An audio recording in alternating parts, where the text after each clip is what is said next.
Hello and welcome back to the Joygasm Podcast, where we geek out about video games, movies, and pop culture. I'm Russ, Xbox Live Toaster 360, and with me is Steve, Xbox Live Stevovich, as we commence episode 64 today, March 24th, 2018. To get the most out of Joygasm, follow us on your social media of choice and YouTube. Just do a search for Joygasm TV. In addition to iTunes and Android, you can listen to our podcast on TuneIn Radio, Stitcher, and SoundCloud.com/JoygasmTV. Also, for exclusive access and some sweet goodies, check us out at Patreon.com/Joygasm. We have a smorgasbord of developments to cover today. Gaming news includes a Star Wars Unreal Engine demo, Cyberpunk 2077, and the Universal Game Challenge. Movie news includes Indiana Jones 5, Peter Dinklage appearing in a movie that's going to be huge, a new Deadpool 2 trailer, Shazam official movie poster, Star Wars soundtrack remastered, and what Chris Evans had to say about his involvement with Captain America after Avengers Infinity War. Our topic of the day is Sea of Thieves and A Way Out play impressions. But for Steve, how you doing? Russ, is it Shazam or Shazam? For the longest time, I thought it was Shazam. However, after playing Injustice 2...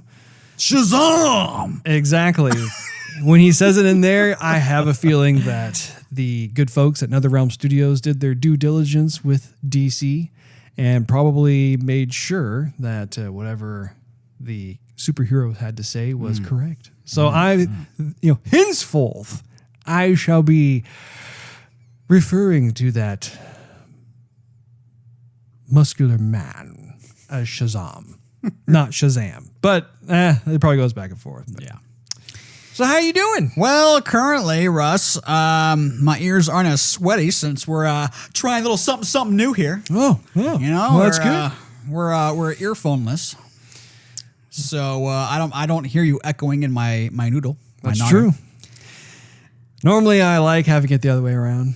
I'm looking at you as I always see you. I always enjoy getting inside your head, messing with you. You feel distant now. Oh, do I feel somewhat across from you? Yeah, about 3 feet. Touche.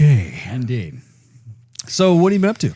Well, I guess I would say, figuring out when we're actually going to get to the movies next, Yeah. Planning this, planning that. Yeah. Your birthday's coming up. Oh, it is. It is. Russ, Yeah. you don't look a day over 17. Thank you. Mm-hmm. Thank you. Especially if that 17-year-old would be well on his way to balding. At least you're not graying yet. Well, I'm getting a little salt on the tips, the very Not compared tips to of me. the sides. Not compared to me. No. But I've gone way beyond the widow's peak stage, and now it's just kind of a battle zone. It's hot. Something that's if there was ever a metaphor for no man's land from World War I, that would be the top of my head. So, but yeah, no, my birthday is right around the corner. It's pretty crazy. Haven't hit 40 yet. I will be turning 39. So, yeah, You're still in the cool phase. Once you reach 40, it's like midlife crisis. I don't know, maybe. I tell you what. All of a sudden, out of nowhere, Russ bought himself a Porsche. Yeah. And started riding a skateboard. I don't know what happened to him. He bought himself a helicopter. I don't understand. He started dyeing his goatee different colors, darker colors. Yeah, we'll have to see what happens with that. I'm hoping that it'll just be something. Here's a healthy way of looking at it. Perhaps Joygasm itself could be my midlife crisis. There just you being go. able to create something that is entertaining, it's fun, we get lots of people involved, and everyone just has a grand old time. I don't want to be in that situation where if I have a midlife crisis that I end up having to go out and buy some sort of exotic car or something stereotypical like that. I hope it's going to be something where it's like, no, In fact, I've actually thought about this. Come to think of it, Steve. Do tell. I have been thinking about how, due to the fact that I'm, 40 is just right around that proverbial corner. No, I've been thinking about that because it has become more and more in the forefront of my mind. But the cool thing is, I look at it as what exactly do I want to do with the second half of the part 2 of my life, if you will. And I want to be able to learn as much as I can. I want to be able to travel as much as the budget will allow. I want to be able to just be able to experience more and more as the twilight years are not so far. Golden years. The golden years. Exactly. Yeah. Well, it's just pretty crazy to think about how even that means that 50 is, technically speaking, well, after my birthday now, it's only 11 years away. That is beyond just, yeah. We don't have to think about that right now, right? Yeah. But back to you in the newsroom, Steve. What have you been playing? Well, I was going to download the Full Throttle onto my phone, but it looks like they're waiting on a update because you can only get so far into the game. And the reviews on the game were spectacular. And up until that point, everybody started changing the reviews around, and I actually checked with the company who released it and who was drawing in all the new crispy lines and everything, and they were like, "Yeah, we're working on it." And I'm like, "Okay, I think I'm gonna hold off until they actually release that update to get it on my phone." Yeah. So, other than that, I've just been overwatching it, As well you should. Forza-ing it, Clash of Clansing it. You're just loyal. You just I am. You keep playing those games. And it's part of my personality. Russ is who I am. I'm a loyalist. Indeed. Oh, I did finish House of Cards, and sure enough, you spoiled it, and I knew it was coming, and there it was. But I am looking forward to see what happens in this next season because sorry, I can put words together without the us, Russ. I can. I really can. I believe in you. I was thinking back to Claire in the show. But they let the doors open for quite a lot to happen, as they always do. The writers are very, very good.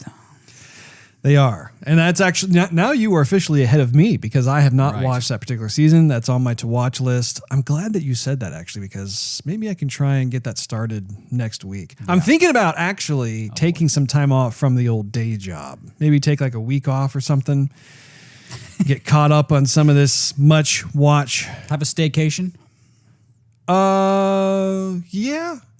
I especially, going back to the age thing at my age, actually, I honestly really enjoy staycations too. That's something that's just, if I have some free time, I can play some games. I can watch some things that are just on my to watch list.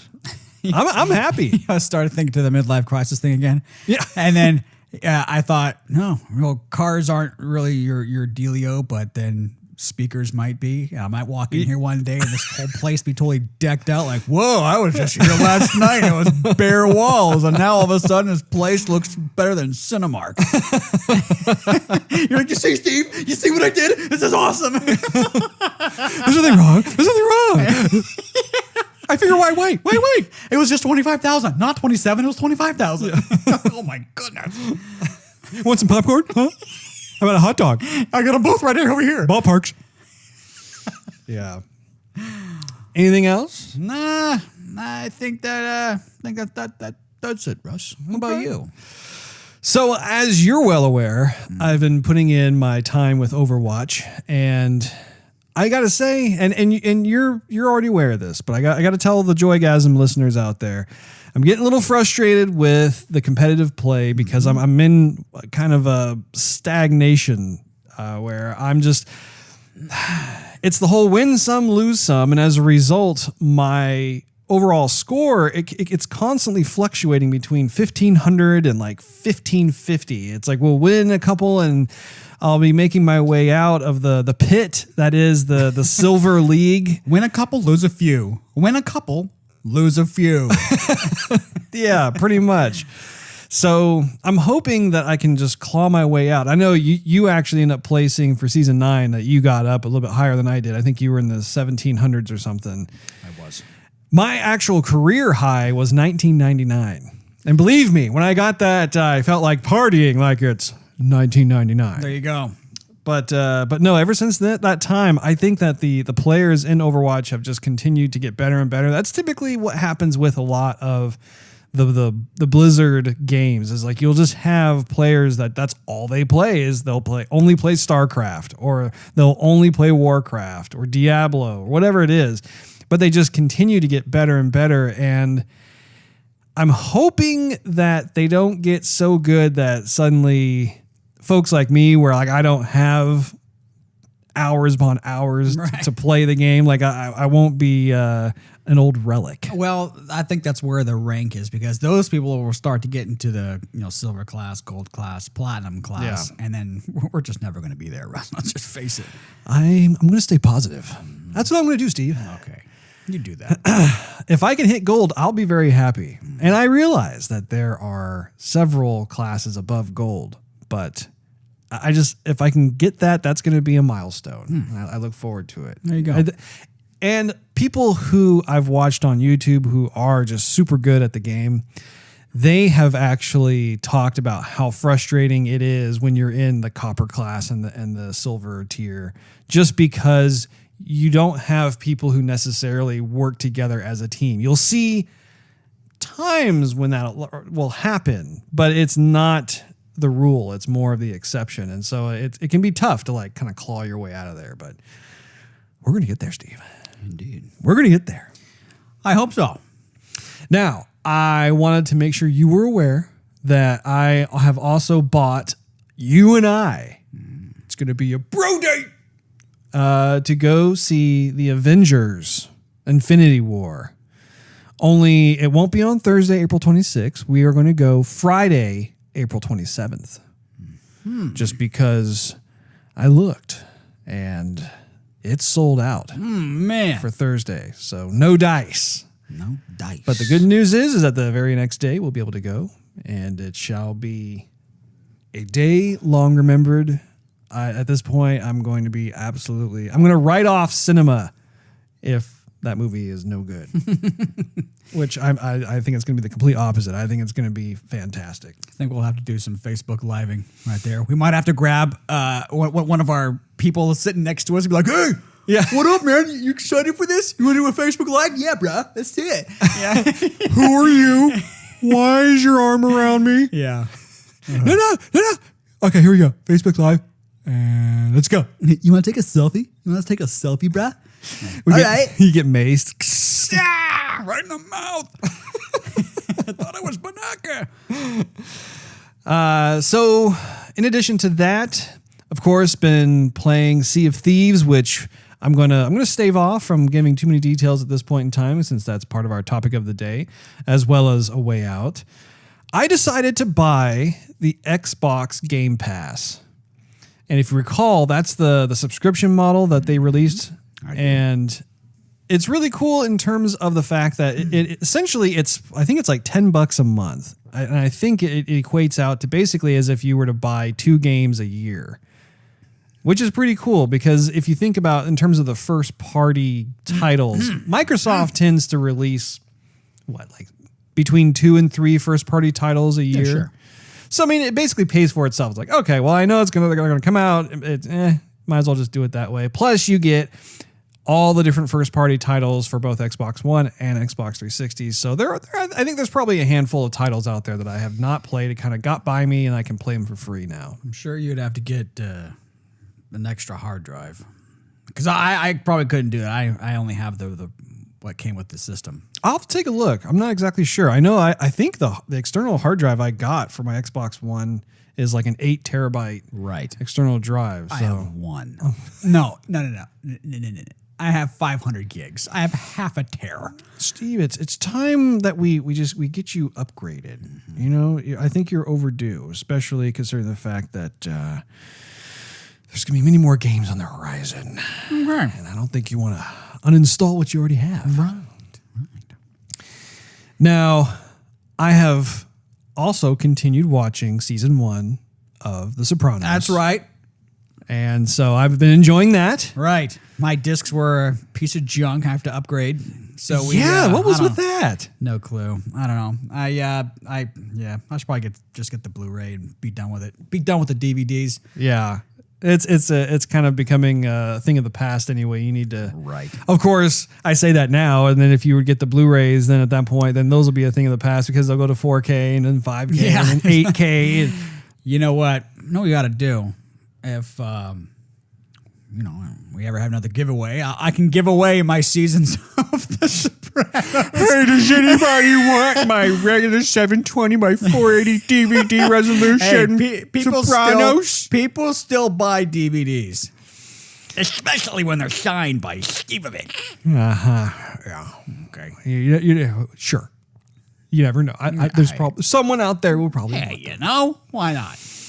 Now, there is a particular story that I wanted to cover during this segment just because it doesn't fit in gaming news or movie news. But did you hear that the Toys R Us founder, Yes. Charles Lazarus, died? Yes, I did. I just thought, I think it's worth talking about. He was 94 years old.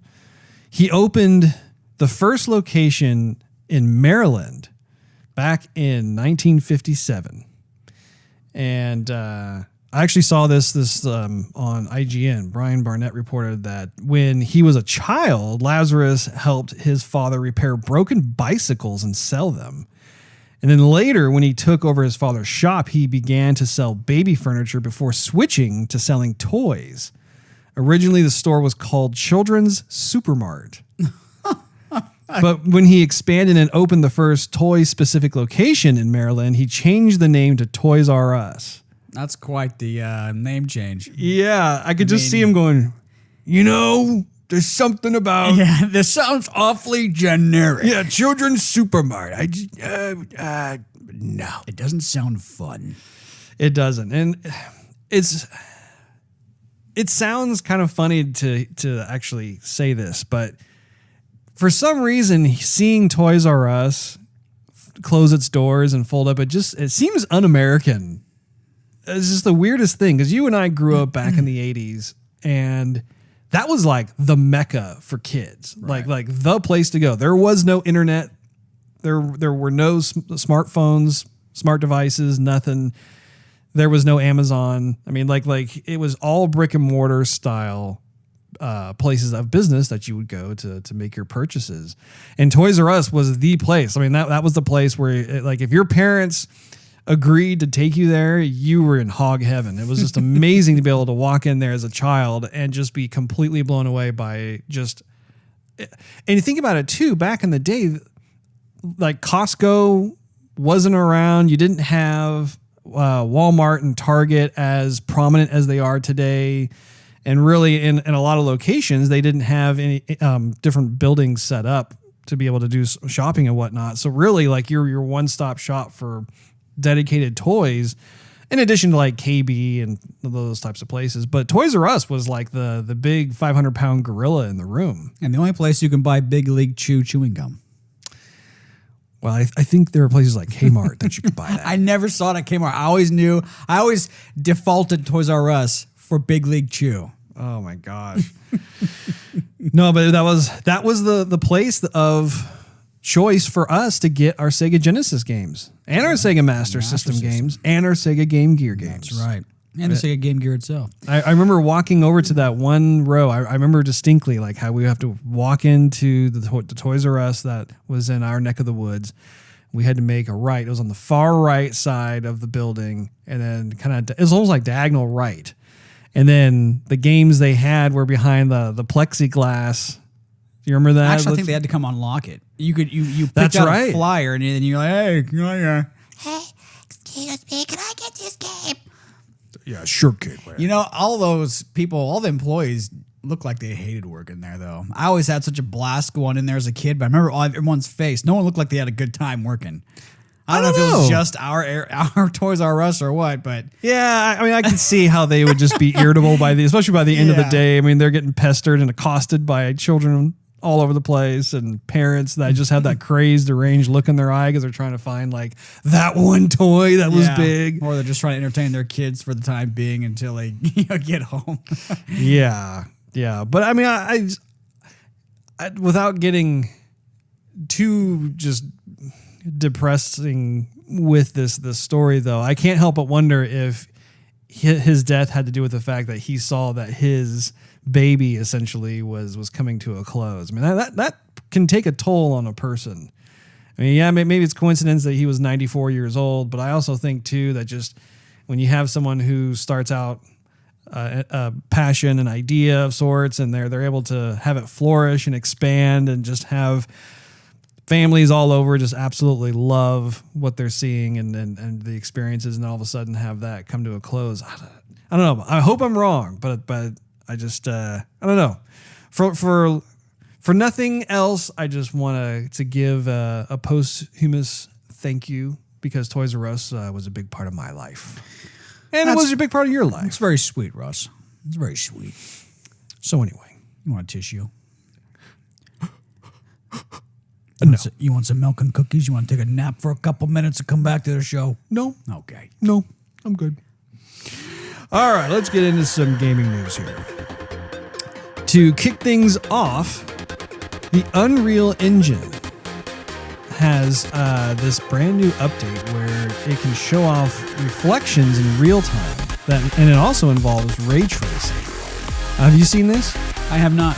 Okay, so they released a video earlier this week where it's essentially a Star Wars based theme, and they used it to provide a glimpse into an Unreal Engine real-time ray trace demo. So you see these two stormtroopers, and it's kind of like the Star Wars Battlefront 2 style, where you see them doing their thing or whatever, and they have Captain Phasma from the latest episode 7 and 8 and 9.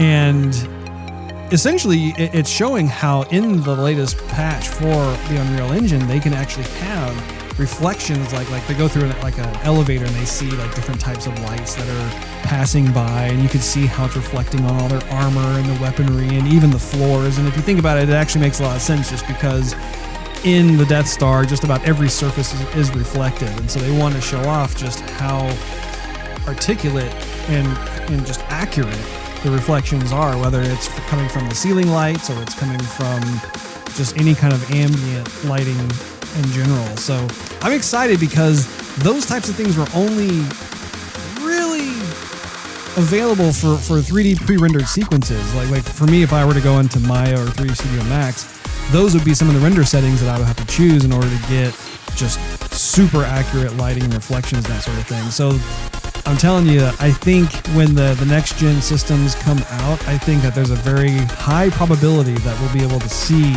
some of that going on, and I think that's going to be fantastic. Now, another thing is that with CD Projekt Red, they have opened, and this is something for you, Steve. They've opened their third studio to work on Cyberpunk 2077. Their third studio. CD Projekt Red announced the new Rowclaw studio is made up of 18 veteran game developers and largely comprised of 4 members of Rowclaw-based developer Strange New Things, which in turn was created by former Techland and IO Interactive developers. And I have a quote here for you. "We're pretty hyped to be on the spearhead of this new office," head of CD Projekt Red Rowclaw said. "We know Rowclaw inside and out, and it's an amazing place to make games. The team is strong, and I'm sure we have both the experience and the creative firepower to make Cyberpunk 2077 an even better game." So I think that they're putting together quite the manpower behind this. It's going to happen. I cannot wait for this game. It should be huge. I think it's going to be good. It better be good. Well, it better be good. They've put enough time into it. So.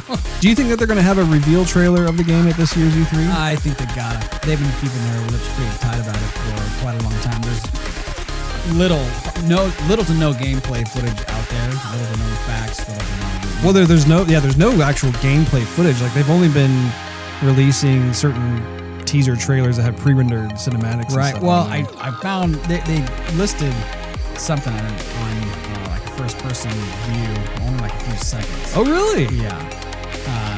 and it looks like kind of detective-y in a way. So we shall see. I mean, it was like beta footage. So. Okay.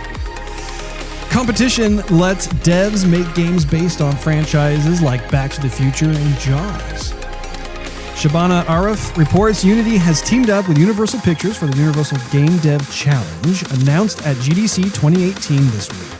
GameIndustry.biz reports participants will be given access to 5 iconic Universal IPs, and they have to create a concept for a game based on just one. The titles the indie devs will be able to use include Hollywood franchises like Back to the Future, Jaws, and Battlestar Galactica, as well as Turok and DreamWorks' Voltron Legendary Defender. The developers have a month to prepare their pitch with a panel of judges selecting 6 finalists. The successful studio stand to win a cash prize of $250,000, a consulting contract with Universal, and the chance to make their game concept into a reality. Quote, Universal initially came to Unity with the idea to give developers an opportunity to interact with their iconic brands. Unity's Vice President of Marketing, Katrina Strafford, told GameIndustry.biz. Quote, we then brought Microsoft and Intel into the conversation as we knew they would have a lot to offer the community as well. Ultimately, all of us are committed to providing great opportunities to our developer community, so it was a natural fit. I thought this particular article was a bit interesting. It piqued my interest. And it's kind of it's a positive, but it could be a negative thing too, because it definitely strikes me as them wanting to partner with indie developers or certain smaller groups to see like what kind of incubator programs they can put together. And if they see an idea they like, then they'll be able to snag that particular IP and turn it into something bigger. I don't know. Like I like the premise of it. I just hope the developers who win don't get screwed over in the process. Right. Just trying to picture everything in my mind. I think it has a lot of potential, but I agree. Segueing over to some movie news. Steven Spielberg, Indiana Jones 5. Count them! 1, 2, 3, 4, 5. To begin shooting next year. During the Empire Awards, Steven Spielberg said he would, quote, come back in April 2019 to make the fish Indiana Jones right here.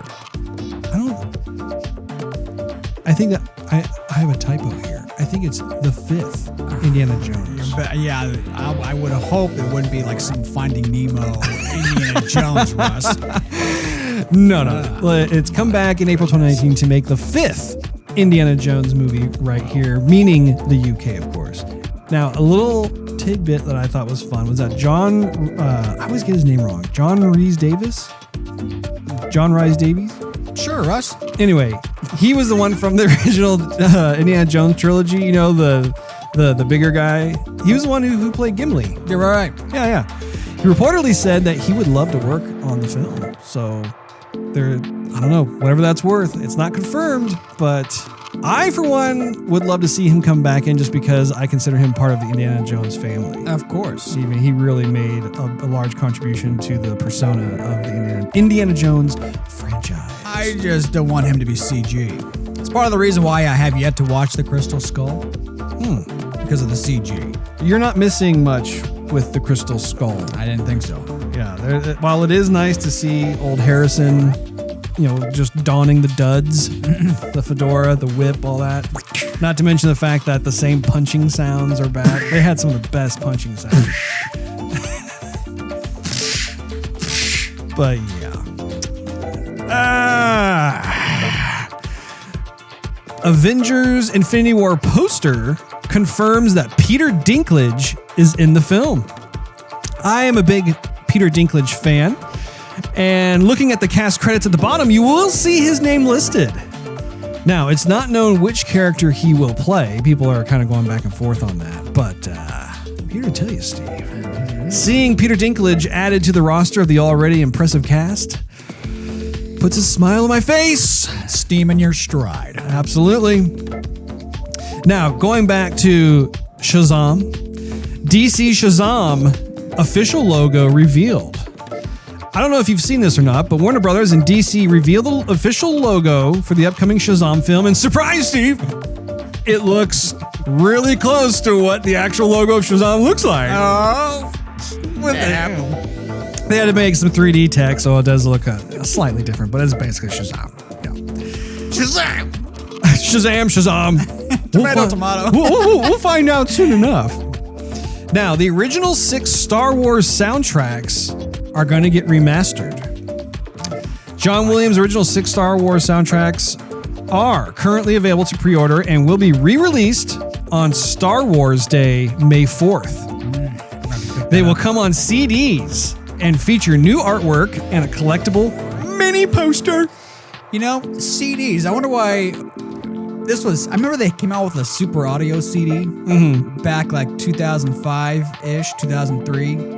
And I wonder what happened to that, because that's the perfect opportunity to release his remastered music on DVD audio or Super Audio disc. And that whole format kind of fell by the wayside.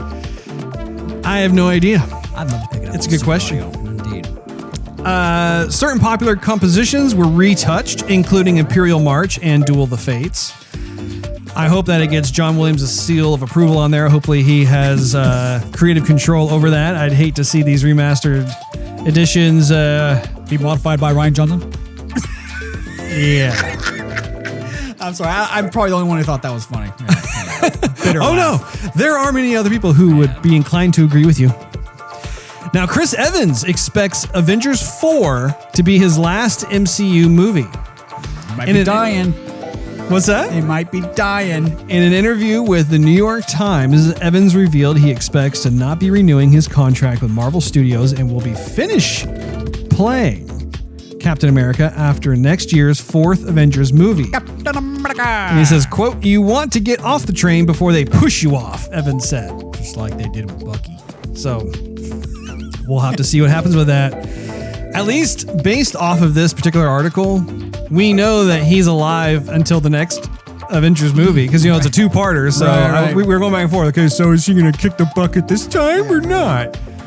So that suddenly kind of, I don't know. In my mind, there's a chance that maybe Iron Man may be the sacrificial lamb for this part 1, and then in part 2, maybe Captain America goes the way of the dodo. I'm telling you. King T'Challa is not going to be taking orders. No king is going to be taking orders from one of the Avengers. Dude. I know. Well, I gotta turn the music down here because our next segment into movie news has to do with a certain trailer. Now, have you seen the latest Deadpool 2 trailer, Steve? I believe I have, but I wouldn't mind seeing it again. I wouldn't mind seeing it either. I've actually seen it a couple of times. My self-control lately has been weak.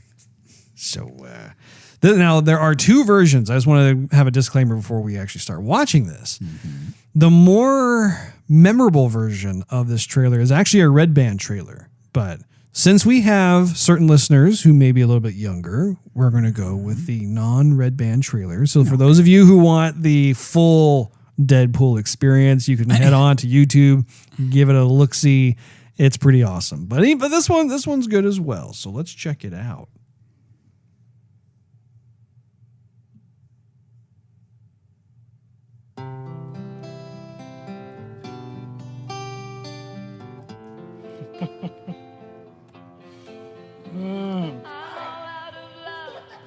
I'm so lost without you. I know you were right.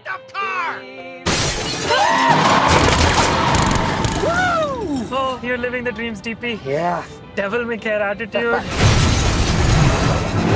Strong thighs. Beautiful girlfriend.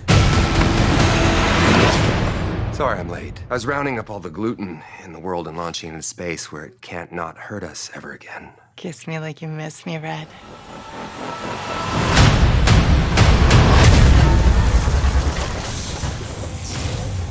What in the ass?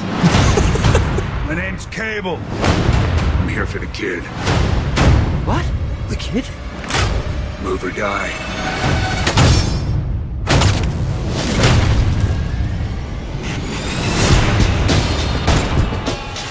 kids give us a chance to be better than we used to be.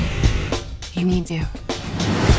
You're a lot smarter than I look. I let Cable kill this kid. But I can't do this alone. We're gonna form a super duper group. That's what we're gonna do. Our group will be forward Professor thinking, X's wheelchair. gender neutral. We will be known as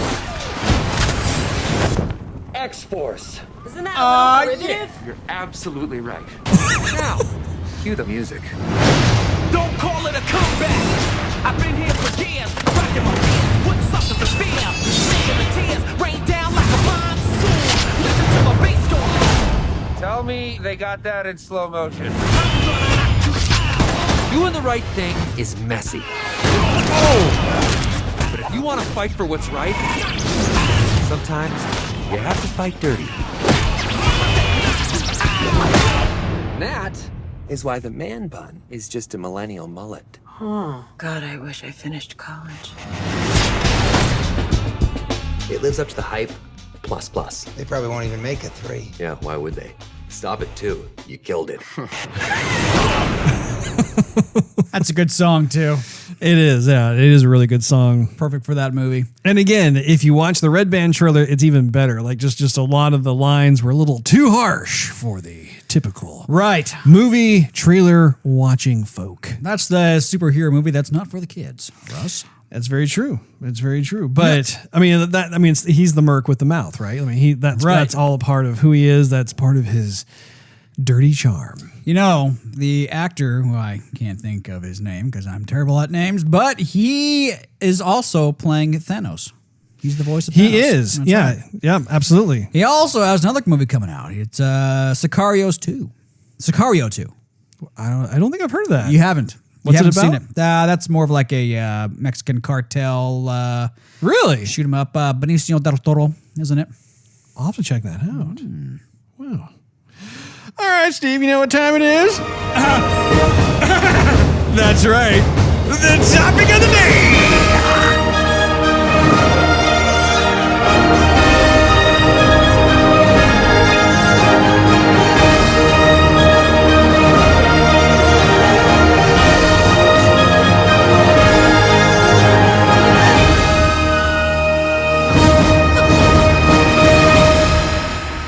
So our topic of the day is actually going to be a double feature. That's right. We're going to be talking about both Sea of Thieves and A Way Out. Both of these games were dropped earlier this week, and I gotta say, I'm a pretty happy man. I always like when all of a sudden we get not one but 2 titles of interest that have been on my radar. Indeed. So, which one do you want to do first? Let's do the Way Out first, I think. A Way Out, Steve. A Way Out. Yeah. The Way Out is a movie with Kevin Costner. A Way Out is the game we just played. Thank you for that clarification. Oh, anyway. Boy. So yeah, A Way Out. We started Wipe playing. that nose. I'm gonna go ahead and make sure I can breathe properly before I get into this topic of the day. Tell you what. So we started playing A Way Out just today, and we're not too far into it. We've put in just a few hours, but it's a game that you and I definitely were salivating over when we looked at E3 last year. That was disgusting. And so here we are. It's out. We're quiet about it. Well, I was trying to decide if I should go into my thoughts, but I think I'm going to actually pass the buck to you because I've been talking quite a bit.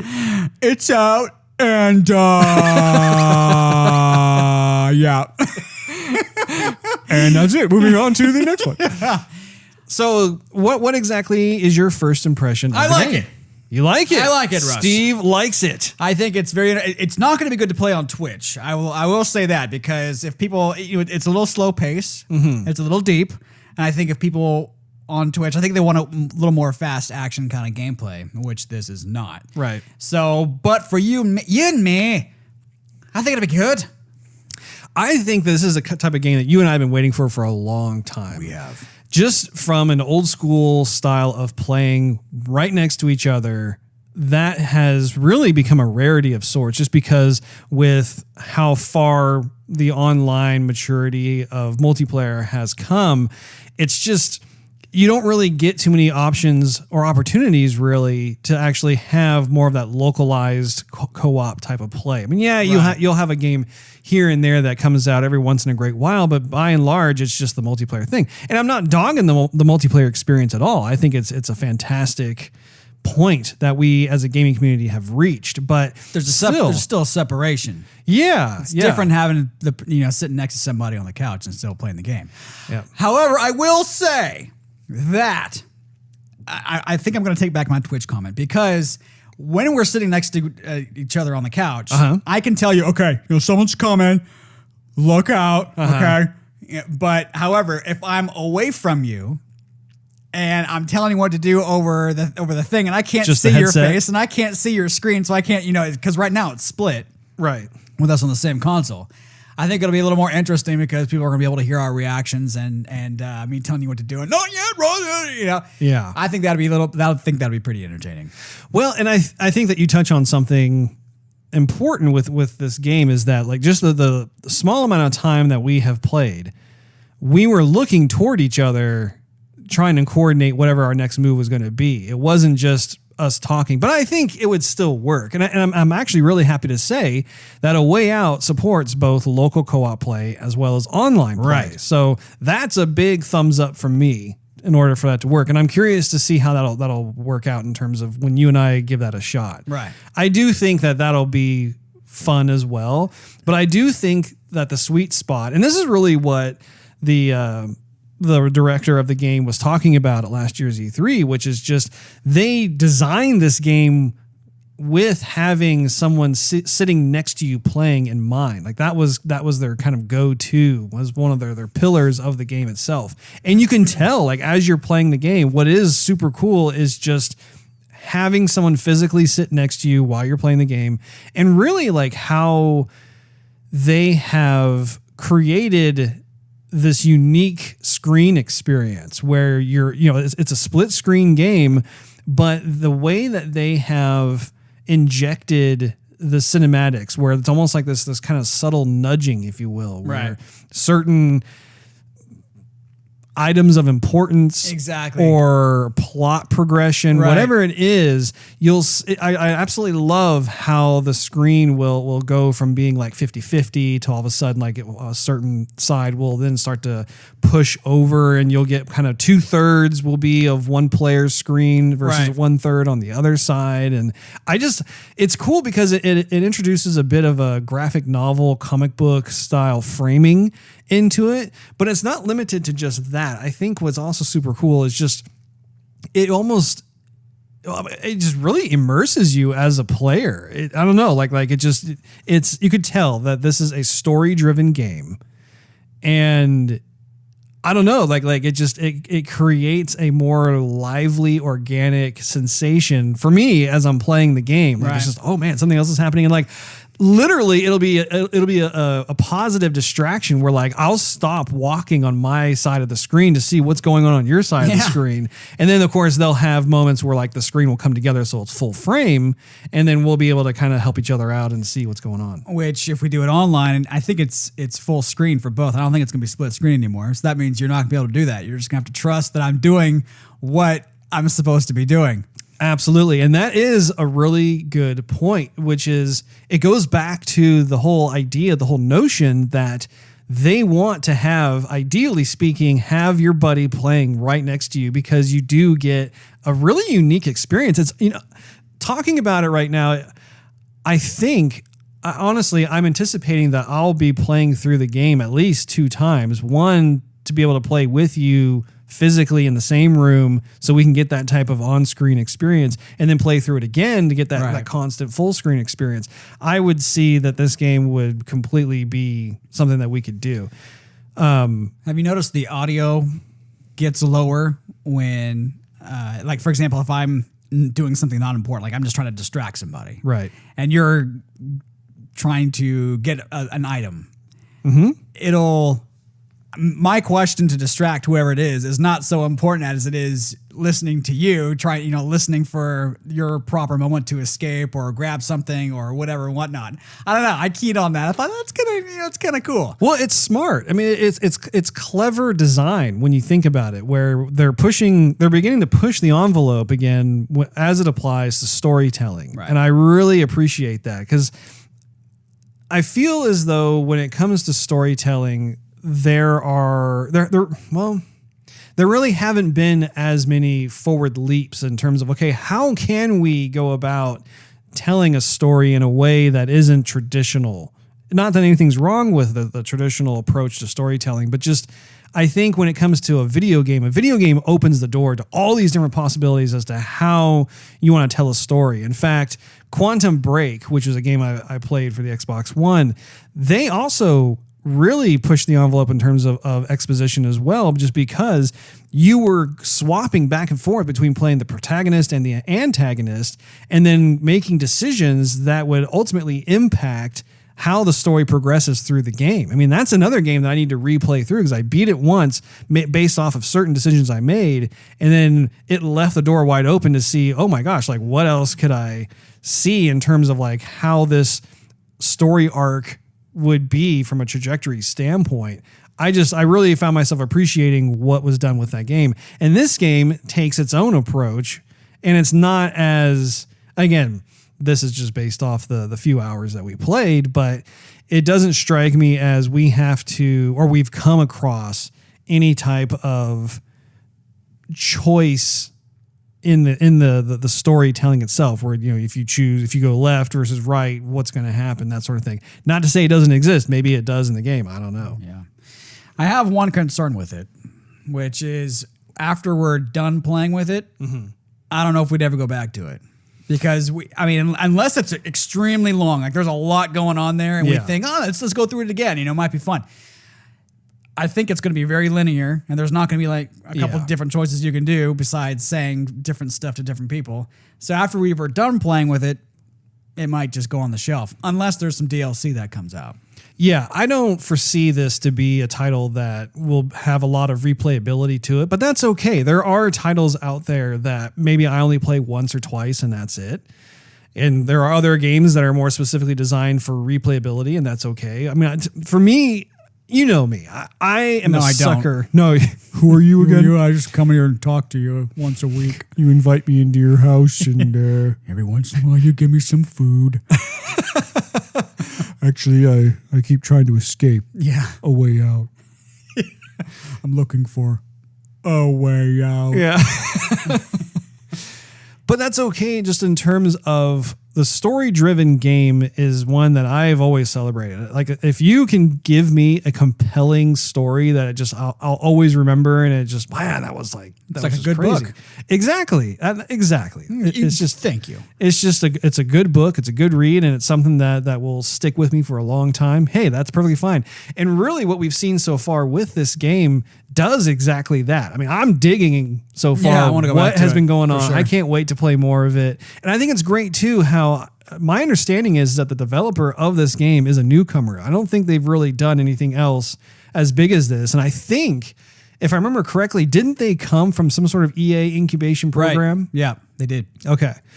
So very excited about this, just because it goes back to what we were talking about when we saw this game at last year's E3, where we were able to identify, look, the graphics are not like some huge next gen AAA title thing. In fact, the graphics are just kind of, they're standard. They're not bad, but they're not like amazing either. They're almost like in between Xbox 360 and Xbox One graphics. Right. Xbox 360 enhanced. There you go. World exclusive. In the beginning, I thought it was pretty neat where you're deciding who's going to play who. And they list all the personality traits in a little bit of background. And at first you chose the one dude and I chose the other guy. And they were like reading what they had to offer. And I thought, you know what? You're this guy and I'm the other guy. That was a really cool moment too, where I'm glad that we took the time to read over the quick little synopsis of each character and finding out what their personality traits are, finding out what their backstory is. just even though it was very brief. But it's cool. I mean, again, just taking the time to get into the character, figuring out, okay, which character is more like you versus which character is more like me. And I'm glad that we took the time to do that and move forward in there. Also, the music so far is absolutely fantastic. I'm not sure who they hired for the actual score, but so far I'm digging everything that I'm hearing. Yeah, it's well done for sure. And even the voice acting is pretty good too. Like there are some of the guards, for instance, that are just kind of it is what it is. It's pretty standard fare. But overall, I'm curious to see like how once again it plays out. And I think one of the biggest selling points of this game is that it's prison life. Right. And I think for a lot of folks, it's just, I know I can speak for myself. Like there's a natural curiosity as to like what kind of shenanigans go on. I mean, you hear about some things, of course, but just seeing something, being able to play in a role like that, I think that was one of the draws for me as well. It's been a while since I've seen The Shawshank Redemption, but from what I remember such a good movie. of the movie, this kind of reminds me a little bit of it. Yeah. Now,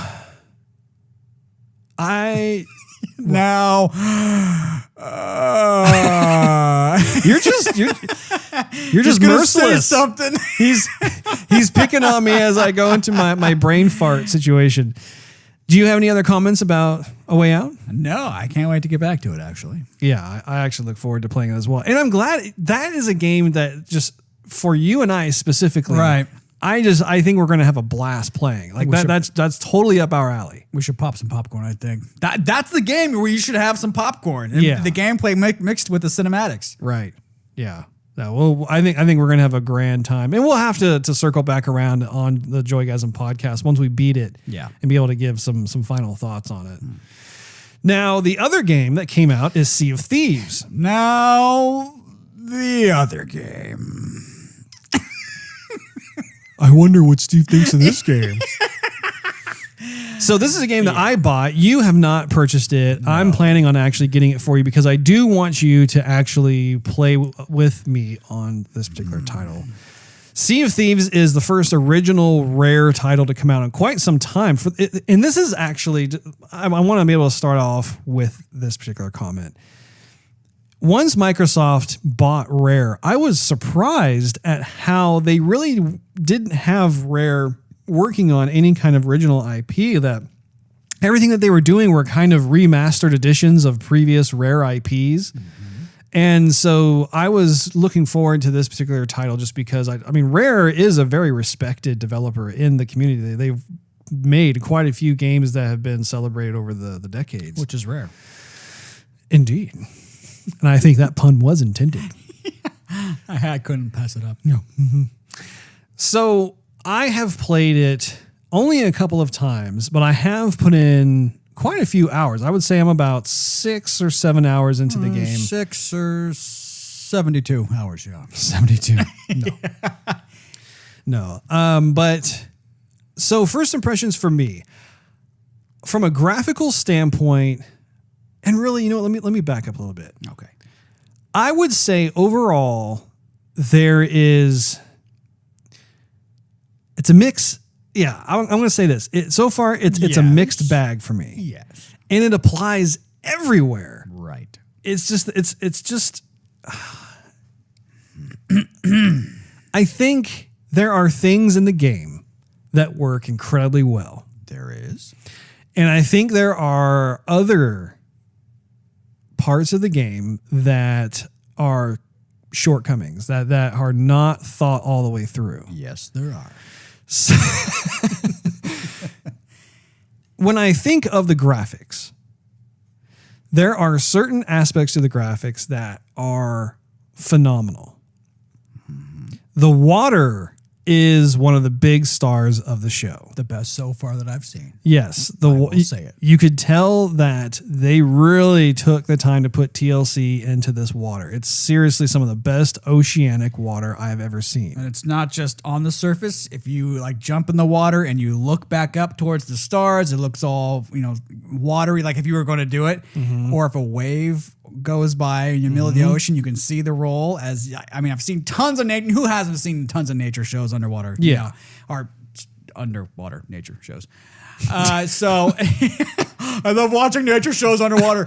So Nature, underwater, water, nature. I'm gonna go away now. So anyhow, yeah, wherever you look, or if you're on the ship and you're sailing along and you just gaze up at the stars, you could see all the little twinkles, and sometimes the sky looks rich blue, sometimes it looks very dark black. Other times you can see the northern lights. I mean, it's beautiful. Yeah, that's really nice. Also, there's just the small touches of like when you're sailing on the ship and you look at the lower deck area that's outside, you can actually see a little bit of the spray that's made it over the ship's hull, and so the water's kind of seesawing back and forth on the planks. I mean, those types of things are great. When it comes to the actual characters, Yeah. I am not a fan of the art direction when it comes to the characters. I feel that they are too crude in terms of their appearance. I like the idea that you can have a variety of different characters to choose from. Honestly, I'm surprised that there isn't a customization to the character creation. Yeah. I was really anticipating this game to actually be able to like have some very drill down customization as it applies to the head shape, in terms of like the brow, the nose, the mouth, the chin, the neck. Have the body types be able to if you want someone who's morbidly obese versus someone who's anorexic looking or something in between, it doesn't matter. Just having that level of customization. I was really surprised that they didn't have support for that. For a game like this, and in 2018 for crying out loud, to have that not be a custom factor. Yeah, they dropped the ball. Well, and not to mention too that this is by and large, it's an MMORPG. I mean, it doesn't have all the RPG elements itself. It's more of an adventure game. I get that. But it is, by and large, an MMO, right? A MO, yeah. Yeah. Mo. When it comes to the gameplay, again, it's there are two sides of the coin when it comes to this. When you're playing with other people, So just to give our listeners an idea of what I was doing, with the first time I booted the game up, I didn't know what I was doing. I got in, and right away I decided to choose like a larger ship over the smaller ship, and then choose a crew, that sort of thing. Instantly, I got an invitation from, I don't even know who it was, to join the crew that they were at. And I was like, oh, wow, okay. And so we jump in. You could tell that they wanted to invite me to a party. And so eventually I got my headset and did it. And that was really cool. The people that we were with, I think like one of the guys' names like Royal Gonads or something like that. Exactly. And there was, his wife was playing with him. And then there was another guy as well. Great people. Like there were four of us who were manning this ship. We were trying to figure out how everything worked, and it was very cooperative. Everybody was supportive. There was a good sense of humor that was going on. In fact, there was another player who tried to join us as well, and he refused to accept our party invites. And so one of the things that's actually really brilliant about the game is that you can vote to lock one of your members of the crew into the brig. Oh, that is cool. And so we were trying to get this guy's attention. He wasn't doing things right. I remember at one point I had found this barrel of gunpowder, and I'm swimming toward the ship, and that guy who didn't have his headset on, he just started sailing away. And I'm like, dude, I'm like out here in the middle of nowhere. And finally I had a mermaid rescue me and put me back on the ship. But anyway, I think that is actually a really brilliant gameplay mechanic, in the sense that if you have someone who is being a jerk or they're just not being a team player or whatever, you can vote to have them go into the brig, and then they are stuck in that brig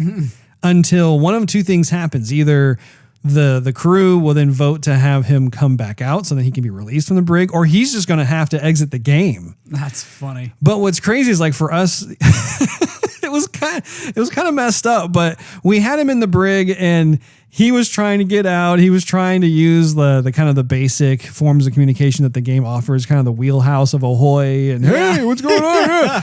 And what ended up happening was we actually punched a couple of holes into the ship itself, and so the lower deck started to fill with water. We ended up drowning him to get him out of our ship. Good grief. So that was pretty messed up. But I remember that happening. I mean, I'm going to be pretty brutally honest. I was bored out of my mind because basically I didn't have a headset. You were talking to three other people except for me. I'm sitting here watching you figure everything out, bringing up the wheel, putting the wheel back, like of what you can do, what you can't do. Every once in a while, someone brings out an accordion, and I'm like, what is going on? I'm so bored out of my mind. And then, something happened to the ship. I think whatever happened to the ship. I don't know if someone blew up a thing. I don't know. You were up on the top deck. All of a sudden, we heard those, and the screen starts to shake. You're like, "What's that?" I don't know. And you go down, and now I'm focused because something big happened. And the guy is in the cage in the brig, and the water's starting to glug. You come up, and he starts jumping around like, "Hey, let me out of here!" You know, the water's going. And I'm like, "What is going on?" Yeah, no, it is definitely a game where if you're not playing actively with the headset, then you're going to be bored. Right. But it's a game that I want you to pick up because I was about to go to sleep, to be honest. I think you did fall asleep at one point. But in terms of the gameplay itself, like that is yet another game where like you and I would have a blast. I would go so far as to say we would have a blasty blast playing this game because it encourages coordination and team gameplay, really. Like when especially on those larger ships, like you need to have someone who's manning the I can't remember what it's called. I was going to say steering wheel, but it's like, you know, being able to drive the ship. Essentially, you're going to have someone who's down in the map room giving the other person directions as to where to go. Because I mean, otherwise you're having to like sprint down to the map room to see if you're going the right way, and then sprint back up to like try and get a handle on where the boat's going, because the ship will begin to veer off course if no one's manning it. Right. And then you have to have someone who's up on the crow's nest to make sure you're not going to hit any boulders or whatnot, or look for other ships that may be trying to attack you, that sort of thing. If you do hit a rock, or if you crash onto the land, for instance, you also have to have someone who's down below who's able to use their bucket. Because again, going back to some of the abilities that you have as a character, your ship will just, it'll get damaged. There's no way around it, whether if you hit a rock or you go ashore, or if you have cannonballs that are hitting your ship. One of the abilities is that you have a bucket, and you can all run down there and try and feverishly try and scoop up the water and prevent your ship from sinking, and then just splash it out, that sort of thing. So that's a lot of fun. Another thing too is that you each have your own little spyglass that you can whip out, which I find to be very helpful, just to see what's on the horizon, just be able to look out for those pirates. I'm sure the sailors thought it was helpful too back in the day. It's amazing how some of those things are replicated in this game. It's almost like they meant to do it.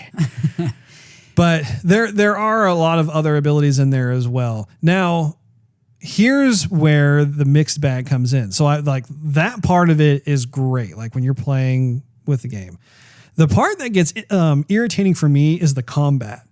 Excuse me. Had a burp come out of nowhere. Gross. Now, the combat itself is really crude. I mean, you have a sword, you have a gun. There's really not a lot to it. It's really kind of just hack and slash your way through it, that sort of thing. What I find to be really obnoxious and annoying is you have certain players who just play the game to try and fight. That's all they want to do. Like they have no interest in taking on the certain missions, whether it's looking for gold or buried treasure, or doing like the business side of things, like capturing wildlife and bringing it in, or whatever it is. All they want to do is find other players to attack. Of course, you're always going to have those people. And so I had an experience like that last night where I was back at one of the little merchant outpost places, and my ship is by the dock, and luckily I was able to get all of the items of value off the ship and sell them to the merchants and be able to get leveled up and that sort of thing. But as I'm coming back out to my ship, and by the by, I have to preface this with this particular playthrough, I was by myself. So I chose the smallest ship of the ship's class structure,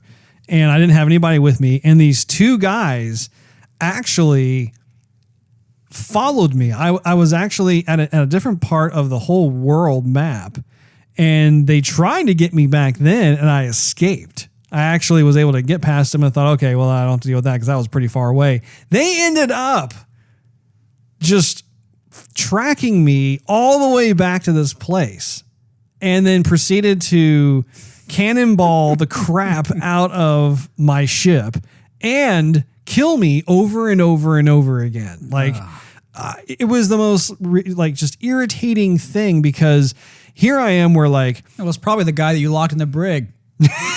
Yeah, really. No, it was someone completely How's it different. feel now? This is a completely different playthrough, but yeah, they literally stalked me halfway across the world map. Like they were trying to get me before somewhere else. They failed, which was crazy. They literally tried to do the whole like boarding my ship thing as I was getting like my last little treasure thing placed onto my ship. Like they were like launching cannonballs at my ship. They hit me a couple of times, but they missed me quite a few. And then they both like jumped in the water. They were trying to like swim over and get on my ship. Luckily, Uncle Russ knows how to sail. So I was able to get my ship up and running and just ditched him big time. So, I mean, it took them a while to get back to for them to catch up to me, basically. Did you harpoon them while they were in the water? No, I mean, I had no interest in fighting. I'm just like, look, I've got a ship full of valuables now. I want to go and get my sailor leveled up and whatnot. So I evaded. I took evasive action. I was able to just get out of there. And I cannot believe... I'm all about commerce. I am. I'm like one of those sailors where I'm just trying to make a living over here. And so they probably put two and two together and just, he's probably going to go back to the Merchant Island. Let's just go that way. And so swim back. I mean, I'm all for some of the swashbuckling adventures. That's part of what makes the game unpredictable, if you will. Both predictable and unpredictable. It gives a little intensity to the game because you never know if you see a ship on the horizon, are they friendly or are they going to be attacking you? Now, going back to the irritating aspect to the gameplay mechanics of the combat. So I was trying to get my ship to sail away from that island, but at that point they had already just blew it to high heaven. So like there were just holes everywhere. I was getting water onto the ship. It was starting to sink. You were like Jack Sparrow in the first Pirates of the Caribbean right in the beginning of the movie. Pretty much, yeah. And one of them had already boarded my ship. So then, of course, he's just attacking me and he kills me. So then you get taken, like when you die, you get taken to kind of like this other realm, fantastical ghost purgatory. Ship. Yeah, basically. so the penalty is you're kind of there for a little bit, and then the doors to the ship open, and you can go through, and then you're warped back. Here's the problem, though: when you respawn, you respawn on your ship, but you don't know what part of the ship you're going to respawn on, and you certainly don't know where these other players are located. Which I'm noticing a pattern here. They just camp out on your boat and wait for you to respawn, and then they come back and they kill you instantly again. Because when you respawn, you're completely unaware of like where everything is located because you go to this bright, shiny light, and then suddenly you're dropped on the ship somewhere, and then they're just waiting for you and they kill you again. So that happened to me 5 times in a row last night. And at that point, the fun factor is gone out the window. Like, I'm just like, okay, this is not fun. Right. Yeah, you didn't pay $60 for that. Yeah. And so basically you want me to be your bodyguard. Yes. That's what you want me there for. Now, again, to be fair, the game itself encourages having a crew with you. Like they warn you ahead of time. Hey, if you decide to go out on your own for solo adventures, you can do that, but you're going to be at a disadvantage. And I can respect that to a certain point. However, if they kill me, like say, let's say for instance, I get killed 3 times in a row, then I think the game needs to respawn me and my boat to a different part of the map, because at that point, it's just, like I said, it's just no longer fun. I might as well shut the game off because I can't do anything. Right. If I'm outnumbered, I'm outgunned, my ship's already damaged. I mean, what am I? I'm just a lamb to the slaughter at this point, and it's like I said, it's not fun. Russ, getting your throat slit's not that bad. Come on. If I were to throw in my 2 cents a little bit, on a different point of the game where it's lacking. Says the guy who has not even played it. I've been watching it and getting bored. I would like to have seen the merchants and everyone you interact with that has a voice to be more charming. Yes, Because absolutely. the whole game itself is graphically charming. Anything you look at is kind of cartoony and flavorful. Yeah. And then you start talking to somebody and it's just like, oh, yes, hello, I'm here. What do you want to buy? Yeah, and again, that I'm glad you brought that up. So the voice acting in the game leaves a lot to be desired. I'm really surprised that they decided to go the path that they took, Right. just because, like on the Nintendo Switch, they did something kind of similar. Like if you play Zelda Breath of the Wild, you'll come across characters that won't actually have full dialogue. They'll just make like a sound or a word. And it's meant to kind of give you an impression, but that makes sense because on the Switch, you have these dinky little memory cards. They're not like Right. these huge DVD sized Right. discs or even online games that have way more storage capability. So I can forgive that as it applies to Zelda. Also, the way that they go about it in Zelda is done way better. Like the voices match the characters, what they have to say just works. I mean, way different. This one just doesn't work. Like it's both the art direction of the characters looking too crude and just, I don't know, they just don't look appealing in my opinion. And on top of that too, the way they sound is just like, no, Not yet. I'm not buying it. Yeah, it doesn't fit.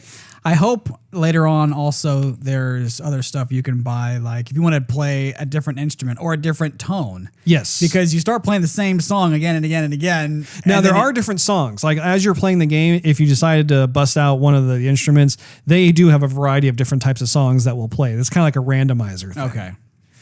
Now, I don't know if they will have additional. Here's my understanding right now is I don't think they have additional instruments. I think you can get cosmetic upgrades to the instruments and really anything that you have, whether it's your clothes or it's your swords or guns, whatever. I think with the weapons, you do get perhaps some minor ability upgrades with the weapons. But I think that what their plan is for this game is they will probably have DLC after DLC after DLC that they will drop. And suddenly you'll get the opportunity to have more instruments to play with, or you'll get more weapons to be able to use and so on and so forth. But really, and again, this goes back to this mixed bag. At the crux of, or really crux is the wrong word, at the core of this game, the whole like foundation of it is you have to run these tasks for these different merchants. And then when you bring back the stuff that they ask for, or when you deliver things, you will then be able to level up your sailor and you'll be able to get gold as a result of that. You can then use that gold to be able to buy cosmetic upgrades for whether it's your character or your ship or weapons, whatever it is.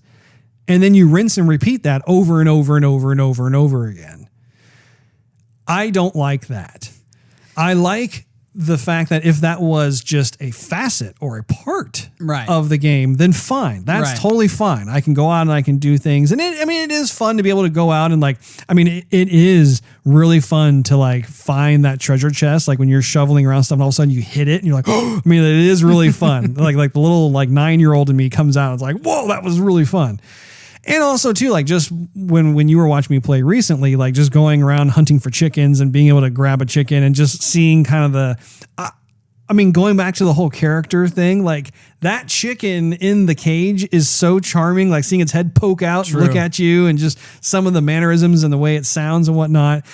Really, really well done. But in a world like Sea of Thieves, I desire to be able to have more of an open world adventure experience where I don't want to be told to go run errands in order to get stuff.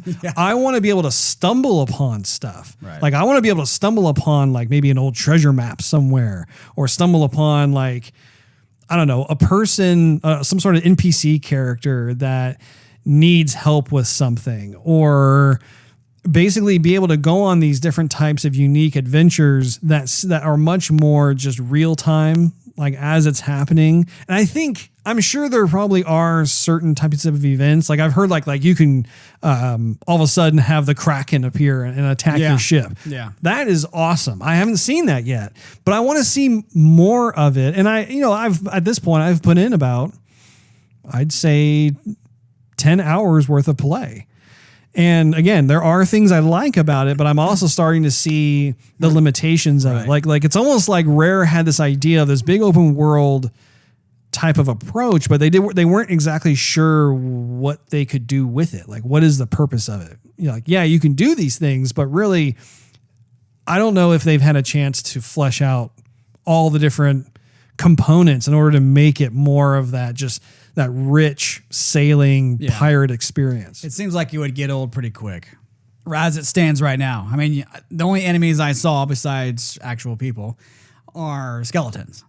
And so you fight an onslaught of skeletons, and that's about it, which kind of got old fast.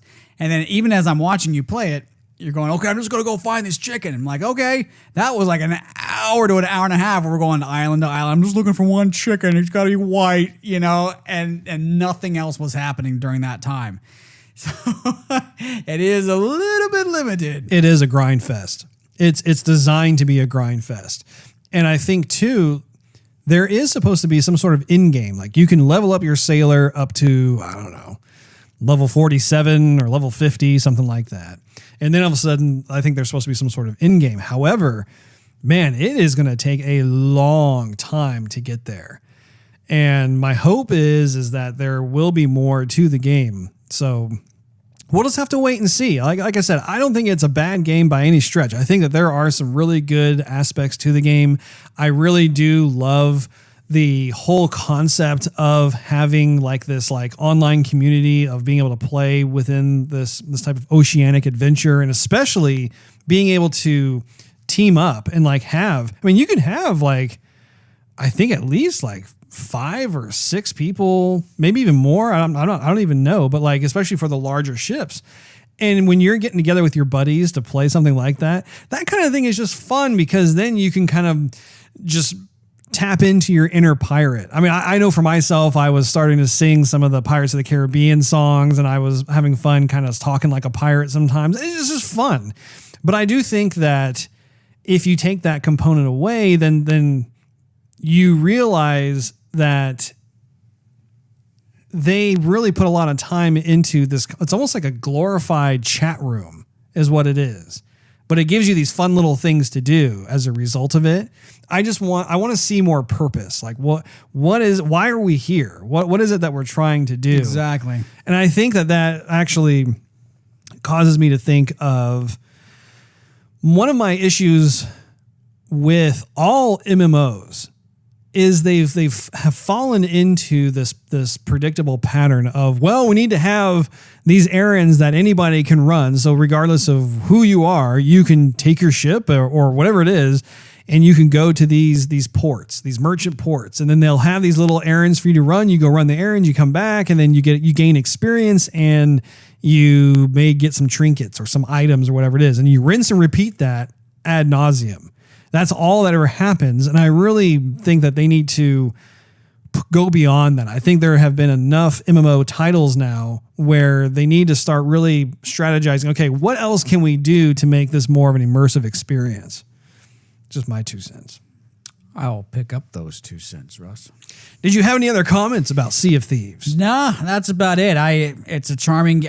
When you didn't even talk about the sounds on the ship, about how with the water slaps the hull, or you have the wood creaking, especially if you get close, or if you're sailing pretty quick, or if you slow down and the boat's just rocking, or the ropes. Or the sheets, twisting and churning and getting tight and whatnot. So there's a lot of charm to the game, except for like the major bits. It's like the background is more charming than the foreground. I mean, the foreground's where the meat is, and it needs to be better and quick. Because what's going to happen basically is everyone's going to jump on and say, "Oh, Sea of Thieves, wait for this game. Let's go play it." And then they're going to be like, "Okay, I'm kind of done being an errand boy. Let's play something else." And then they're going to have to start bringing players back somehow, and that's what they don't want to do. They want to bring players in, keep them there, and have enough stuff to keep them there, right? And so everyone has a good time. So I'm hoping it's going to get better, but There are, like, for me as someone who's played it, like there are a number of positive things about the game that I really do enjoy. I think it is a lot of fun. And like I said, I'll probably buy you a copy of the game just so we can have kind of the bro experience of getting on there. I really do love the mechanics of how you control the ship, how you get how the wind is always changing. So you have to change the direction of the sail and you have to hoist the anchor and all that fun stuff. Like I really do dig that a lot. And I look forward to seeing more. My hope is, and I'm trying to stay positive about this. My hope is that the farther I get into the game, then the more things will suddenly be revealed. And this is something that is important to mention, is that the higher the level I've gotten as a sailor, like I think right now I'm at level 10, I'm starting to see other ships that appear within my world. And I think that is intentional. I think that the developers decided that they want to kind of play easy on the newbies, let all of us kind of get our bearings, so to speak.